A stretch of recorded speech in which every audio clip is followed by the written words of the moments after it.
Hey everybody, it's Mrs. Jones here. I thought I'd do something a little bit different today. So much of our time as teachers, preparation is so important for us as teachers, and we often film that process of preparation. But today I thought I'd do a little reflection of the first day of school and also of our open house. Our open house is the afternoon before school. So let me flip you around a little bit. You can see what the classroom looks like. Maybe I can't flip you around. I guess I can't flip you around to see what the classroom looks like. But I want to talk about two things that I did for open house. One was something I've always done, and the other was something brand new, and both of them went really well.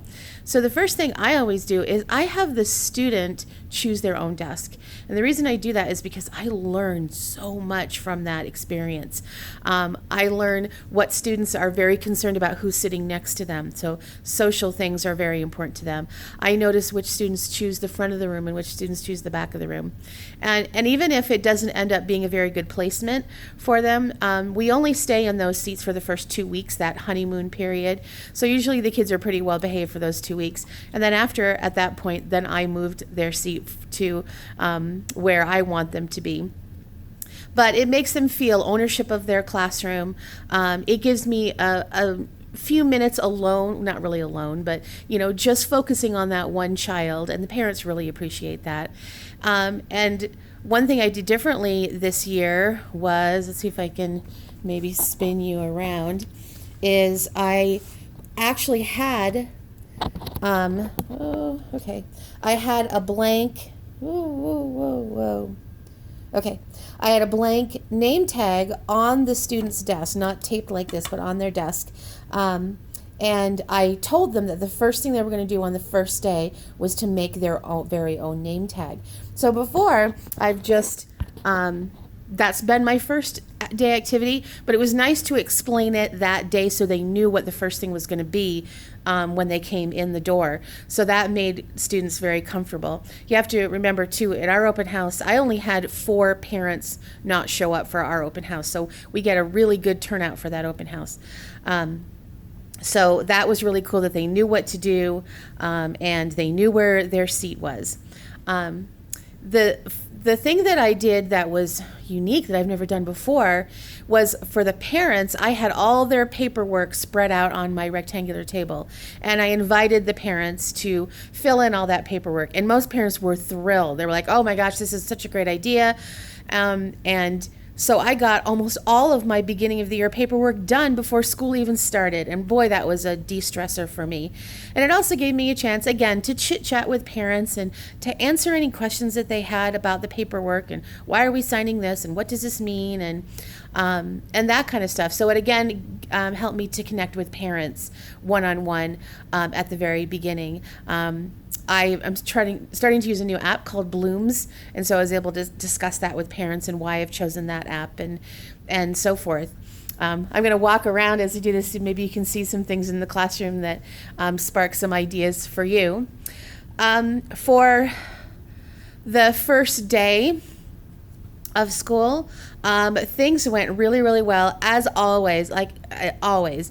I'm a person who's absolutely paranoid of running out of things to do. So I always have way more stuff to do than I ever end up getting time to do. I don't know if you're that way too.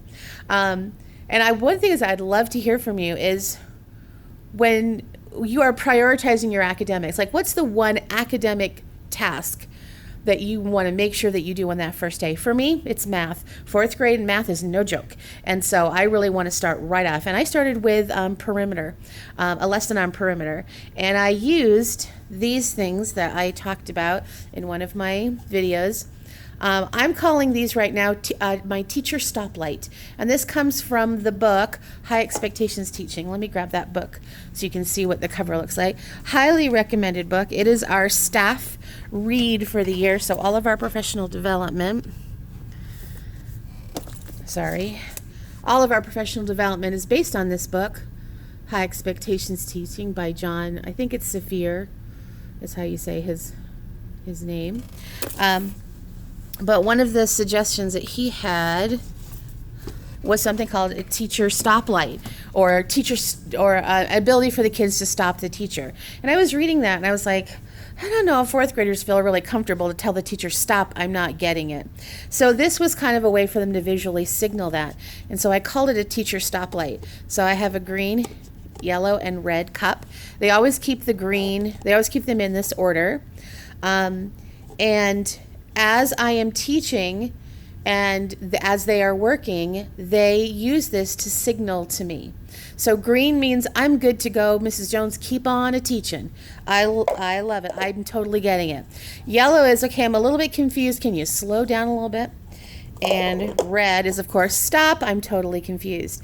So I started this with my learning target for the day. My math learning target was I can find the perimeter of any polygon. So I stopped on the word perimeter. I said, okay, I want you to show me how you feel about the word perimeter. And I got about half green and half yellow. So I slowed down a little bit. I talked about perimeter. It's the distance around. I gave them a little action to remember. Perimeter, add all the sides, which is one of my favorite little actions. And then we talked about polygon. What's a polygon? And I was kind of surprised that I had about half red, half yellow, no greens for the word polygon. So we parked for a little bit of time on the word polygon. And then as the students were working on their personal whiteboards, I did the same thing. I said, okay, green means you're done, yellow means you're still working. The kids absolutely loved it. They bought into it instantly. And my plan was at the end of math, they were going to pass in their cups, and the kids actually begged to keep them on their desks. And I'm like, sure, maybe I can come up with some other uses for these teacher stoplights. So that's something that worked out really, really well. I hope your first day went really well if you've already had a first day, and I hope it will do very well in the future. So I hope you've enjoyed this reflection video. If you have, give it a thumbs up and sound off in the comments, and I'll do more of them. TTFN, ta-ta for now.